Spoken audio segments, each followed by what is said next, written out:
વડોદરા શહેરમાં આવેલા કુબેર ભવન ખાતે રોજેરોજ હજારોની સંખ્યામાં અવરજવર જોવા મળે છે, ત્યારે કુબેર ભવનનો ઉપરનો 9મો માળ જર્જરિત હાલતમાં જોવા મળ્યો હતો।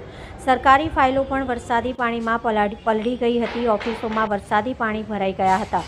ત્યારે વધુમાં સામાજિક કાર્યકર કમલેશ પરમાર દ્વારા જણાવ્યું હતું કે ગરીબ અને મધ્યમ વર્ગના લોકોને જર્જરિત મકાન દુકાન હોય ત્યારે વડોદરા કોર્પોરેશન દ્વારા નિર્ભયતાની નોટિસ આપી લાઇટ પાણી ડ્રેનેજ કાપવાની કામગીરી કરવામાં આવે છે અને સીલ મારવાની કાર્યવાહી કરવામાં આવે છે। ત્યારે કુબેર ભવનમાં સરકારી કચેરીમાં અધિકારીઓ અને કર્મચારીઓ પણ ભયના ઓઠા હેઠળ કામગીરી કરી રહ્યા છે। ત્યારે આ બિલ્ડિંગના પિલર તેમજ સીલિંગનો કેટલોક ભાગ જર્જરિત હાલતમાં તાત્કાલિક ધોરણે આ તમામ ઓફિસ ખાલી કરી સીલ મારવાની કાર્યવાહી હાથ ધરવામાં આવે તેવી માંગ કરવામાં આવી હતી।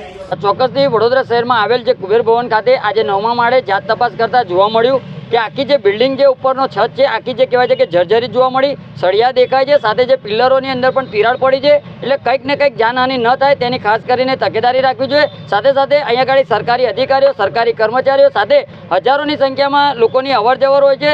સાથે જે કહેવાય છે કે લોકોની અવરજવર હોય ત્યારે તંત્રએ ખાસ કરીને ધ્યાન રાખવાની જરૂર છે, કારણ કે જ્યારે ગરીબ અને મધ્યમ વર્ગના લોકોને જ્યારે નિર્ભયતાની નોટિસ પાઠવવામાં આવે છે અને લાઇટ પાણી ડ્રેનેજ જે કાપવામાં આવતા હોય તો ખાસ કરીને વડોદરા શહેરના જવાબદાર વ્યક્તિશ્રીઓએ તાત્કાલિક ધોરણે આ બિલ્ડિંગને સીલ મારવી જોઈએ। સાથે સાથે આ કચેરીને સ્થળાંતર કરવું જોઈએ તેવી પણ અમારી ખાસ માંગણી છે।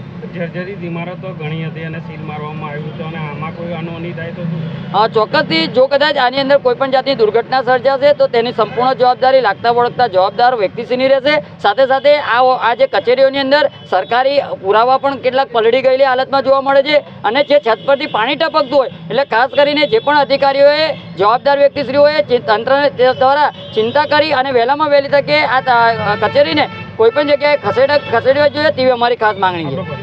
પરમાર કમલેશ, સામાજિક કાર્યકર।